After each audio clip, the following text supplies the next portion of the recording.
I'm a zoo host here at Chessington.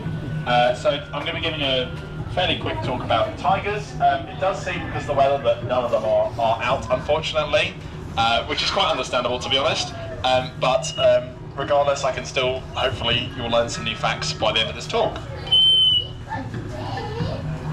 So we have 3 tigers here at Chessington. We've got one male called Tsar, and we've got 2 females called Olga and Kalinka. So the exhibit that you see all around me is actually comprised of 3 different enclosures for our tigers, as well as they're all being interconnected through bridges and tunnels.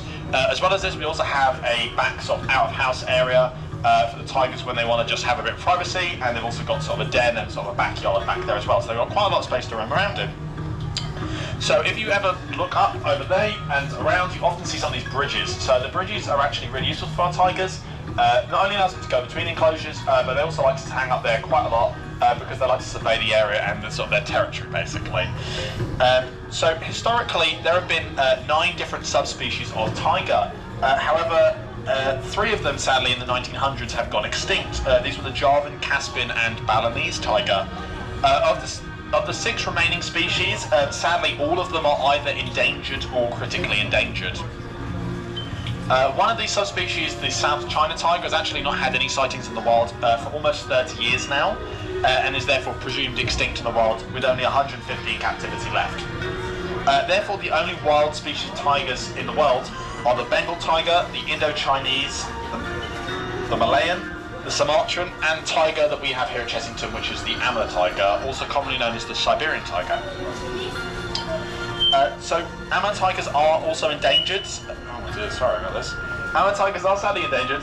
There's only around 500 of them in the wild and left, and they also are the most commonly known as being the most northern species of tiger. Historically, their territories ranged across areas of China, North and South Korea, as well as the southeast of Russia. However, their habitat is now sadly just the southeast of Russia, as they've been driven to extinction in all these other areas. So tigers face many threats in the wild, but most of these are all driven by us humans. Research shows that human-caused mortality accounts for around 75 to 85% of all Amur tiger deaths. Poaching is a major threat to tigers, sadly, in the wild. Tigers are poached for their fur, their body parts, which are things like their bones, for instance, are most commonly used in forms of Chinese medicine, which is why they're often hunted. As well as this, hunters that might be hunting prey animals such as deer will often kill tigers in order to eliminate competition during their hunt. Locals often kill tigers out of fear of predation to their livestock. And finally, tigers are also affected by habitat loss and fragmentation. Lots of logging and development projects in the regions where they live have sadly damaged their habitat by removing the long grass and trees which are vital for tigers in order to hunt effectively. So now I'll talk a little bit about tigers in their hunting. So tigers, like other cats, are known as what's called as obligate carnivores. This means they only eat meat and sort of any sort of animal product, basically. In the wild, their prey is mainly deer and wild boar. However, at Chessington here, we feed them horse meat. So they get around 15 to 24 kilograms of meat every 3 to 4 days, with starve days in between.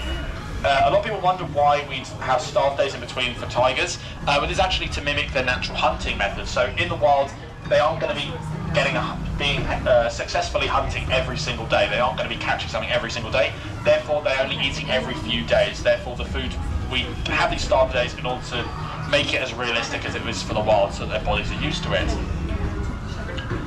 So tigers, they are actually very incredibly powerful hunters. They've got very powerful muscular legs and forearms, which is used to grip and hold down any large prey like deer.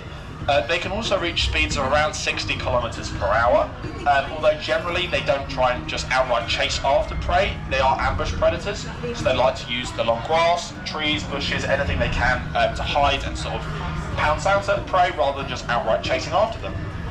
So one of the forms they use for camouflage is their striped pattern on their back. The stripe pattern, a lot of people, well, obviously it breaks up their outline and helps camouflage them. But a lot of people are confused why an orange tiger is going to blend into green grass. So the reason for this is actually due to their prey. So deer, for instance, have what's known as dichromatic vision. This means that they end up seeing colours like green and orange as the exact same.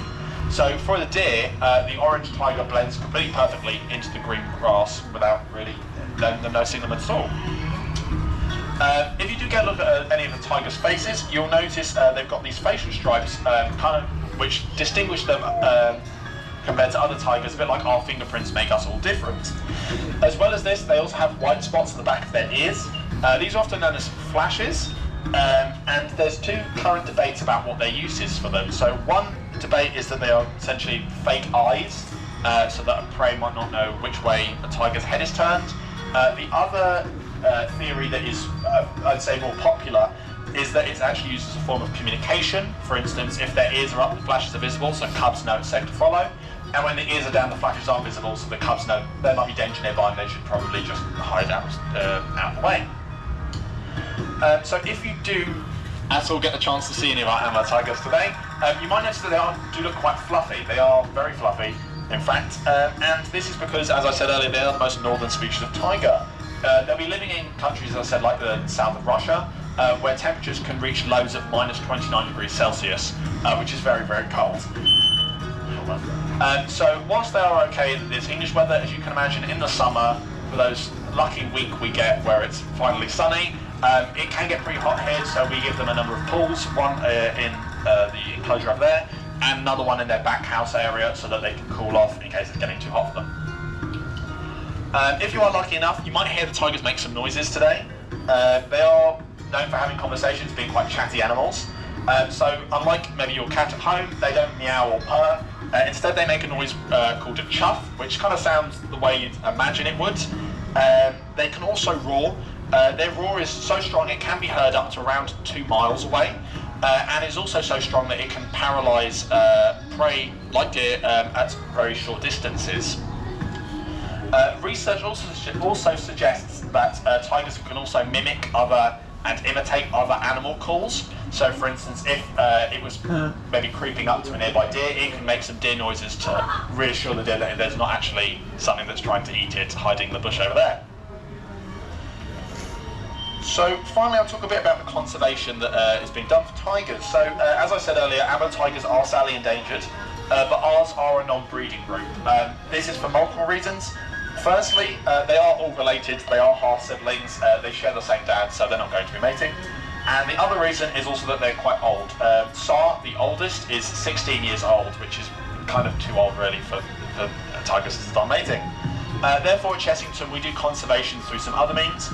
For instance, we support the Wildcats Conservation Alliance, who work with wild tigers and also amber leopards in areas of like Russia and also the rest of Asia, in order to try and keep their numbers higher than they sadly are at the moment. Thank you very much for listening. I hope you've enjoyed this talk. It has luckily stopped raining, so at least you can feel free to go now. But yes, I'll be hanging around for a few minutes afterwards in case you've got any further questions. Other than that, I hope you had a really nice, enjoy the talk and have a really nice rest of your day. Thank you very much.